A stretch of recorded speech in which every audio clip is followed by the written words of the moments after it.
কিয়ামতের আগে আগে আরো কিছু মানুষকে আল্লাহ পাক কিন্তু শূকর এবং বানরে পরিণত করবেন। এই হাদিসটা কি জানেন? হাদিসটা শুনে রাখেন, এটা আখিরুজ জামান বা কিয়ামতের আলামত সংক্রান্ত হাদিসগুলোর মধ্যে পাবেন।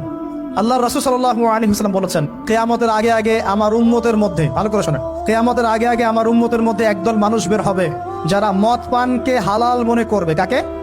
মদ পান করাকে হালাল মনে করবে। যারা বাদ্যযন্ত্র, গায়িকা, নায়িকা এগুলো নিয়ে নর্তকী নাচাবে রাতের বেলা, এগুলোকে হালাল মনে করবে। যারা অশ্লীলতা, বেহায়াপনাকে জায়েজ করে নিবে, ঠিক আছে, এরকম কয়েকটা পাপের কথা বলে নবীজি বলছেন একদিন সকালবেলা আল্লাহ পাক তাদেরকে ঘৃণিত বানরে পরিণত করবে।